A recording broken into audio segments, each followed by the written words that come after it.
سيدنا محمد وعلى آله وصحبه أجمعين أما بعد أعوذ بالله من الشيطان الرجيم بسم الله الرحمن الرحيم ومن يطع الله ورسوله فقد فاز فوزا عظيما صدق الله العظيم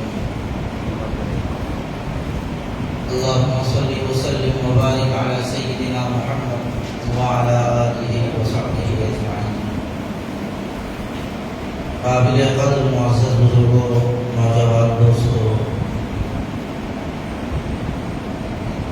اللہ تبارک و تعالیٰ نے ہم لوگوں کو ایک عظیم مقصد حیات دے کر دنیا میں بھیجا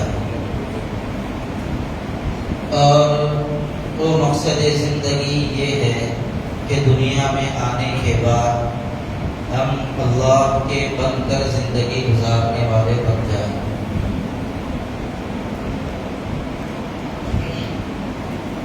قرآن کریم میں اللہ تبارک و تعالیٰ نے اسی بات کو یوں ارشاد فرمایا ہے وَمَا خَلَقْتُ الْجِنَّ وَالْإِنسَ إِلَّا لِيَعْبُدُونَ کہ ہم نے جنات کو اور انسانوں کو محض اپنی عبادت کے لیے پیدا کیا ہے۔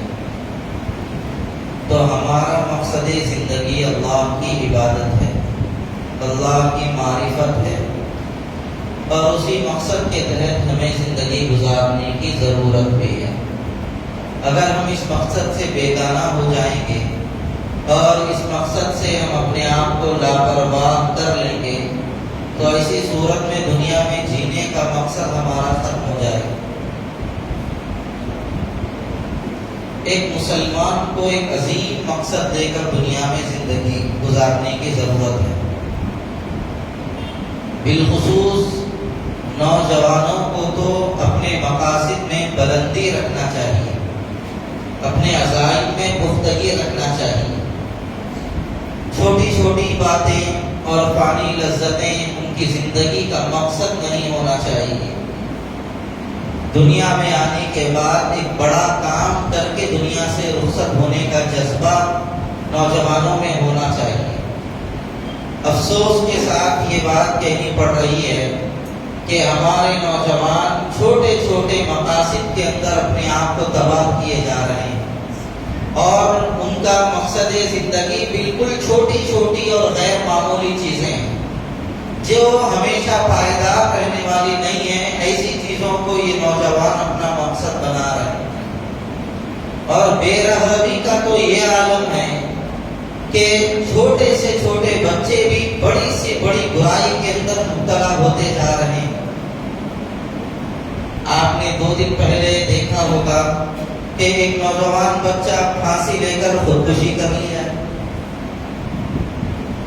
اخبارات کے اندر وجہ یہ بتائی گئی کہ جس لڑکی سے وہ نکاح کرنا چاہتا تھا اس لڑکی نے اس سے شادی کرنے سے انکار کر دیا، تو یوں صاحب ویڈیو کال کرتے ہوئے اپنے آپ کو ہلاک کر لیے، پھانسی سے لٹکا دیا۔ آپ اندازہ لگائیے یہ بھی کوئی مقصد زندگی ہے کہ ایک لڑکی نکاح کرنے سے انکار کر دے تو یہ مر جائے۔ میری زندگی کا مقصد تمہارے کو پانا ہے، تم نہیں ملیں گے تو میں زندہ ہی نہیں رہوں گا، صاحب پھانسی ڈال لیا، ہلاک ہو گئے۔ یہ کوئی مقصد ہے زندگی؟ آپ نے رمضان کے بعد بھی ایک خبر پڑھی ہوگی کہ ایک نوجوان بچہ ring road classic function hall کے اندر پیٹرول ڈال کے اپنے آپ کو آگ لگا لیا اور دلہن کے اسٹیج تک پہنچ گیا، یہ بول کے کہ میں یہ لڑکی سے محبت کرتا تھا، یہ لڑکی میرے سے نکاح کرنے والی تھی، مجھے چھوڑ کر اس لڑکی نے دوسرے سے کیوں نکاح کر لیا؟ اگر وہ میری زندگی میں نہیں آئے گی تو میں زندہ ہی نہیں رہوں گا۔ ہاتھ ڈال لیا، جلا لیا، مر گیا۔ زندگی کا مقصد یہ چھوٹی چھوٹی چیزیں اگر ہم بنا کر رکھیں گے تو میرے بھائیوں ہم یہ چھوٹے مقصد کے لیے پیدا نہیں ہوئے، ہم تو بڑے عالی مقاصد کے لیے دنیا کے اندر بھیجے گئے ہیں۔ ہمارے پاس نوجوانوں کا مقصد نشہ ہے، کسی کا مقصد بڑی گاڑیاں بن گئی ہیں، کسی کا مقصد سب بڑے اور اونچے ماڈل کے موبائل بن گئے ہیں، کسی کا مقصد یہ عمارت وہ عمارت، یہ بلڈنگ وہ بلڈنگ، کسی کا یہ مقصد بن گیا ہے۔ یہ چھوٹے چھوٹے مقاصد کے اندر زندگی گزارنا یہ ایک مسلمان کی شان اور پہچان نہیں ہے. ہماری زندگی کا مقصد تو بہت اونچا ہے, بہت اعلیٰ مقصد ہے. ہم اللہ کی معرفت اور اللہ کی عبادت کے لیے دنیا کے اندر پیدا کیے گئے. اللہ کی پہچان ہماری زندگی کا بنیادی مقصد ہے. رسول اللہ صلی اللہ علیہ وسلم کی اطاعت ہماری زندگی کا لازمی مقصد ہے. ہم دنیا کے اندر اللہ رسول کے پیغام کو عام کرنے کے لیے پیدا کیے گئے. ہر کچے پکے گھر تک ہمارے ذریعے اللہ کا لایا, اللہ کا بھیجا ہوا یہ دین اور رسول اللہ صلی اللہ علیہ وسلم کا لایا ہوا دین ہر کچے پکے گھر تک پہنچ جائے, یہ ہماری زندگی کا مقصد ہے. دنیا میں سے جب ہم جائیں تو ایک بڑا کام کر کے دنیا سے رخصت ہونے والے ہم بن جائیں, یہ ہماری زندگی کا مقصد ہے. چھوٹے بچوں کو یہ مقصد بار بار یاد دلانے کی ضرورت ہے. اگر بچوں کے ذہنوں میں یہ مقصد نہیں رہے گا تو یہ بچے آزاد مزاج لے کر بڑے بنیں گے. پھر اس کے بعد ان کی آزاد مزاجی اتنی آگے بڑھ جائے گی کہ ان کو حلال و حرام کی بھی تمیز باقی نہیں رہے گی, اچھی برے کی تمیز ان کے اندر باقی نہیں رہے گی. وہ لاکھ شرافتوں کے نقشے میں رہے گا لیکن ذہنی طور پر آوارہ ہو جائے گا. وہ بڑے عالی شان اور شرافت والے گھرانے میں پیدا ہوگا, اس کے والد شریف ہوں گے, اس کی والدہ شریف ہوں گی, اس کا خاندان شریف ہوگا, لیکن اگر اس کی تربیت درست نہیں ہوئی اور اعلیٰ مقاصد پر اس نوجوان بچے کو بڑا نہیں کیا گیا تو اسی صورت میں یہ بچہ شرافت کے نقشوں میں رہ کر اتنی بڑی بڑی حرکتیں کر دے گا کہ پھر شریف لوگ بھی اپنے شرم کے مارے اپنے سر کو جھکا دیں. چھوٹے چھوٹے بچے آوارہ بنتے جا رہے ہیں. آپ کو سن کر حیرت ہوگی اور شاید آپ حضرات میری بات کی تصدیق بھی کریں گے کہ 6ویں جماعت کا بچہ ہے, 7ویں جماعت کا بچہ ہے, دوستوں کے ساتھ ہوکا پینے جا رہا ہے. ہوکا سینٹر میں چھوٹے چھوٹی عمر کے بچوں سے بھرے ہوئے جو 6ویں جماعت کے ہیں, 7ویں جماعت کے ہیں, 8ویں جماعت کے ہیں. ان بچوں کو ایسی کیا لت پڑ گئی ہے اور ایسی کیسی عادت پڑ گئی کہ ماں باپ کا حلال پیسہ لے جا کر حرام کاریوں کے اندر مبتلا کر رہے ہیں.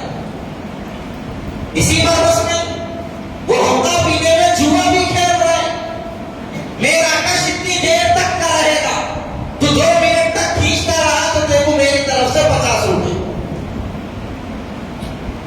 اب یہ نوجوان بچے یہ عمر میں ایسے غلط شوق کریں گے تو آگے چل کر یہ کتنے آگے بڑے بڑے کرائم کریں گے, جرائم کریں گے.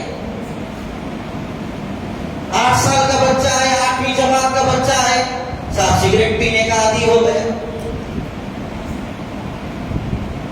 اسکولوں میں انٹرول ہو رہا ہے, بچے موبائل کا غلط اور گندا استعمال کر رہے ہیں. کھانے کا بریک ہو گیا تو فحش اور گندی باتوں کے اندر اپنے آپ کو مبتلا کیے ہوئے ہیں. 10ویں جماعت میں بچہ آ گیا تو صاحب ان کی عاشقی کا مزاج اور بڑھتا چلا گیا. ایک بچہ ہے 4 بچیوں سے تعلق بنا رہا ہے اور اس پر ان کو فخر بھی ہو رہا ہے.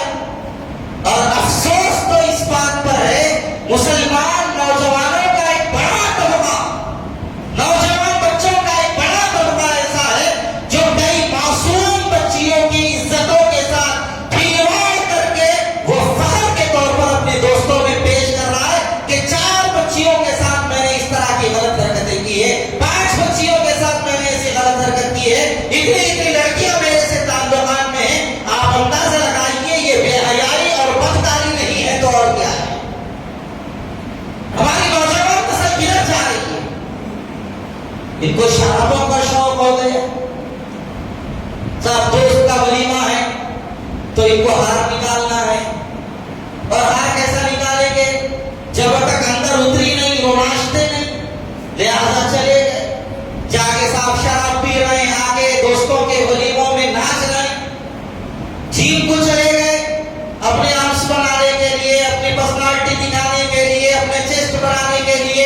کوئی بول دیا ارے بھائی بیئر پیے تو ذرا جلدی ابھر کے آ جاتے, ذرا جلدی باڈی تمہاری نظر آتی. نوجوان بچے ہیں ادھر ہماری کے ویسا اٹھا رہے ہیں وزن اور جا کے ادھر شراب پی کے آ رہے ہیں.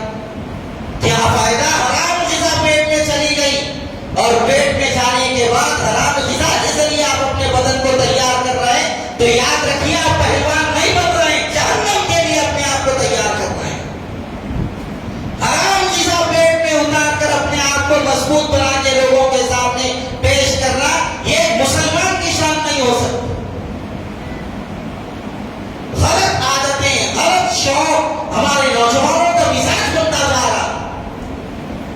رسم ہو گیا، رسم ہونے کے بعد صاحب لڑکا لڑکی آپس میں ایسی گفتگو کر رہے ہیں فون پہ جیسا کہ ان کا نکاح ہی ہو گیا ہے۔ اب یہ ایک دوسرے کے لیے حلال ہو چکے ہیں، اس طرح کی حرکتیں یہ لوگ کر رہے ہیں۔ اور افسوس ان نوجوان لڑکے اور لڑکی پر نہیں، ان کے ماں باپ پر ہے۔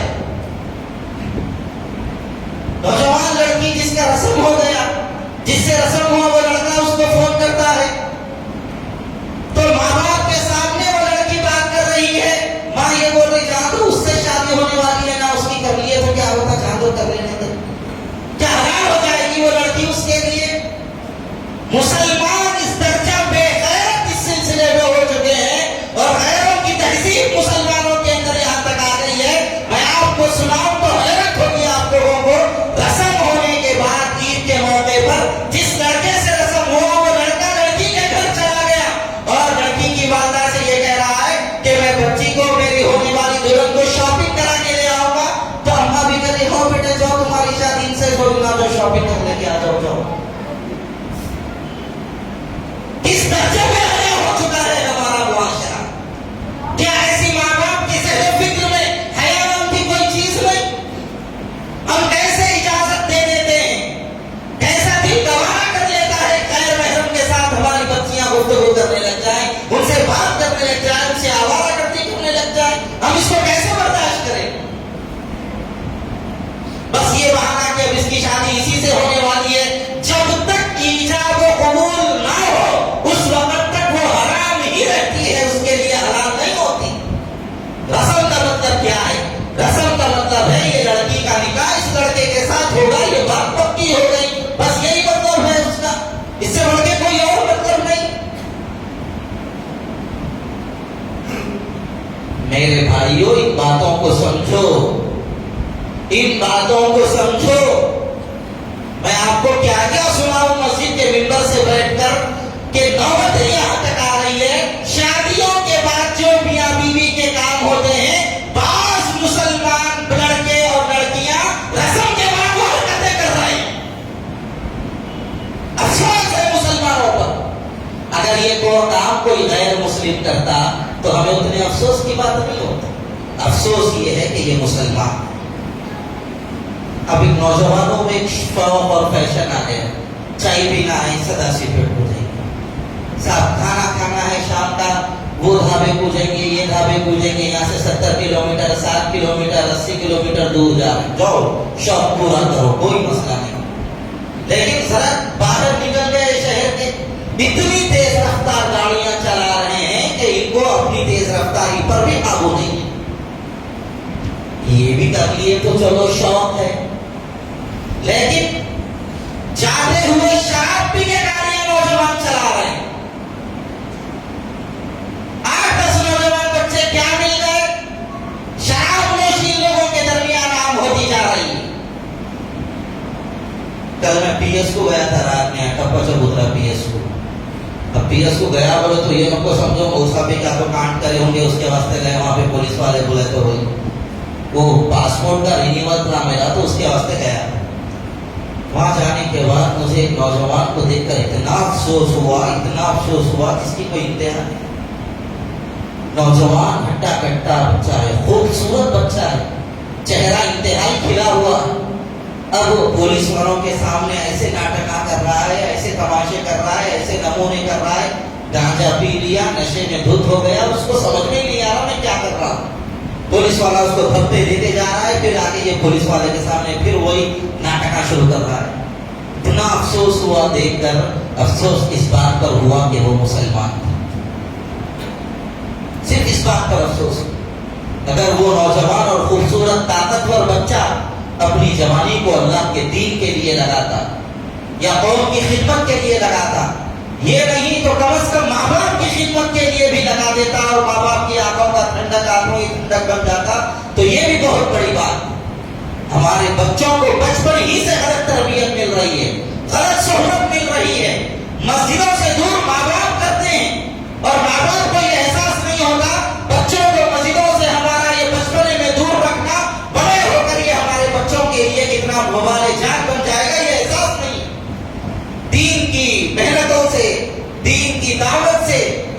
کی فکروں سے ماں باپ اپنی اولاد کو دور رکھ رہے ہیں. ہمارا بچہ ہے سو رہا تو سو دو، سردی کے دن آئے اڑا کے جا رہے ہیں والد صاحب. بڑا بچہ ہے، نوجوان بچہ ہے اور گھر میں بڑا سو رہا ہے. باپ صفے اول کا نمازی ہے مسجد میں اور جا کے باپ کو یہ بولنے کی ہمت نہیں کہ تم ہمارے گھر میں رہ رہے ہو اور تم نماز نہیں پڑھے تو ہمارے گھر میں کیسا رہو گے؟ ایک نمازی کا بچہ بے نمازی کیسے ہو سکتا ہے؟ باپ کی زبان میں اتنی جرأت نہیں ہے. بولے تو باپ چاہتا کہ کیا ہے کہ پیسے دیتا کہ نہیں دیتا کہ ہمارے ساتھ اچھا رہتا کہ نہیں رہتا کہ ایسے تصورات ایسے خیالات. سو رہا تو جان دو سو دو. آپ انصاف سے بتاؤ اور سینے پہ ہاتھ رکھ کے یہ بات مجھے بتائیے، گھروں میں ہمارے کئی نوجوان بچے ہیں اور ہمارے گھروں کے اندر رمضان بھی گزر گئے، مسلمانوں کے جوان بچے گھروں میں قرآن لے کر بیٹھ کر ایک پارہ کو چھوڑو ایک رکوع کی تلاوت نہیں کرتے گھروں میں. ان کو جوان ہوئے 5 سال 10 سال 16 سال 15 سال 8 سال ہو رہا ہے، لیکن ایک دن بھی گھر میں قرآن لے کے تلاوت نہیں کرتے اور ماں باپ کو بھی احساس نہیں. میرے بھائیوں، نوجوان بچوں کا مقصد زندگی اس وقت درست کرنا وقت کی بہت اہم ترین ضرورت ہے. ہم اپنے مقصد زندگی کو بھولا بیٹھے ہیں اور مقصد زندگی کو بھول کر اگر ہم دنیا میں زندگی گزاریں گے تو آپ یاد رکھیے لیجئے یہ بات اور دلوں پہ لکھ لیجئے، ہم میں اور کافر میں کوئی فرق نہیں. ایک کافر کے زندگی گزارنے میں اور ہمارے زندگی گزارنے میں کوئی فرق نہیں. کھانا میں کھا رہا ہوں بغیر بسم اللہ کے میں نے کھانا کھا لیا، سنتوں کی رعایت کرے بغیر میں نے کھانا کھا لیا اور ایک وہی کھانا کافر کھا رہا ہے. تو آپ دل پر ہاتھ رکھ کے ایمان کو سامنے رکھ کے بتائیے، کھانے میں اگر میں رسول اللہ صلی اللہ علیہ وسلم کے طریقے کا خیال نہ کروں تو میرے کھانے میں اور ایک کافر کے کھانے میں کیا فرق ہے؟ کیا فرق رہ گیا؟ میں بھی پانی ٹھہر کے پی رہا ہوں، بغیر ٹوپی کے پی رہا ہوں، بغیر بسم اللہ کے پی رہا ہوں. 3 سال میں کبھی پانی نہیں پیتا، میں ٹھہر کے بوتل لیا منہ کو لگا لیا، گلاس لیا منہ کو لگا لیا. اللہ کو گواہ رکھ کے بتاؤ، سینے پہ ہاتھ رکھ کے بتاؤ، تمہارے پانی پینے میں اور کافر کے پانی پینے میں کیا فرق ہے؟ ایک صورت میری بھی ہے، ایک صورت کافر کی بھی ہے. اس کی صورت میں بھی داڑھی نہیں اور میں رسول اللہ کا غلام، حضور کا امتی، حضور کا کلمہ پڑھنے والا اور میرے چہرے پہ بھی داڑھی نہیں. تو اللہ کو گواہ رکھ کے یہ بتائیے، ایک کافر کے چہرے میں میرے چہرے میں کیا فرق ہے؟ کیا فرق رہ گیا اس کے چہرے میں اور میرے چہرے میں؟ اس کو بھی حضور سے کوئی لینا دینا نہیں اور میں رسول اللہ کا کلمہ پڑھ کر بھی مجھے حضور سے کوئی لینا دینا نہیں. تو اس میں میرے میں کیا فرق ہے؟ پھر اگر کوئی مجھے سلام نہ کرے تو مجھے غصہ کیوں آتا ہے؟ کوئی میرا ادب نہ کرے تو مجھے غصہ کیوں آتا ہے؟ میں نے تو مسلمان کی صورت رکھی ہی نہیں، میں پہچانا ہی نہیں چاہ رہا ہوں کہ میں مسلمان ہوں. تو پھر ایسی صورت میں لوگوں سے سلام کی امید کیوں رکھی جاتی ہے؟ ارے وہ ہم آپ کو سلام نہیں کر رہے. ارے تم مسلمان بھی تو نظر نہیں آ رہے ہو، تمہیں سلام کیسے کیا جائے گا؟ یہ باتیں ذرا ٹھنڈے دل سے سوچنے کی ضرورت ہے. میں اس وقت کوئی کھانا کھا رہا ہوں، پہلے یہ دیکھنا چاہیے یہ میرے رب نے میرے لیے حلال کیا ہے یا حرام کیا ہے. اگر حلال کیا ہے تو پھر ایسی صورت کے اندر یہ کھانے کا طریقہ میرے لیے کیا ہے، میرے نبی نے اس کو کھانے کا کیا طریقہ بتایا. یہ احساس یہ خیال ہمارے اندر ہونا چاہیے. افسوس کہ ہم عادتوں کے غلام بن چکے ہیں اور عادتوں کی غلامی ہمارے اندر اتنی زیادہ آ گئی کہ صاحب ہم سب کچھ چھوڑنا گوارا کر سکتے ہیں، عادتوں کو چھوڑنا ہمارے لیے بہت مشکل ہو گیا. اتنا مشکل ہو گیا کہ صاحب آپ اس کی انتہا اور اس کا اندازہ نہیں لگا سکتے. بے چین ہو رہے ہیں، بے قرار ہو رہے ہیں. 4 بجے میرے سر میں درد ہو رہا ہے، میرے کو بے چینی ہو رہی ہے. کہیں تو صبح سے چائے نہیں پیا صاحب بھائی. یہ کیا ہے؟ یہ مقصد زندگی تھوڑی ہے، یہ ضرورت، اس کو یاد رکھو، ہمارے حضرت مولانا عاقل صاحب رحمۃ اللہ علیہ فرمایا کرتے تھے، عادت کو اپنا غلام بناؤ، خود عادت کے غلام مت بناؤ۔ عادت کو اپنا غلام بناؤ اور خود عادت کے غلام مت بنو۔ یہ ہمارے حضرت فرمایا کرتے تھے۔ نوجوان بچے ہیں، گٹکے کے بغیر ان کو چین ہی نہیں آ رہا ہے، سگریٹ پی رہے ہیں، سگریٹ کے بغیر ان کو چین ہی نہیں آ رہا ہے۔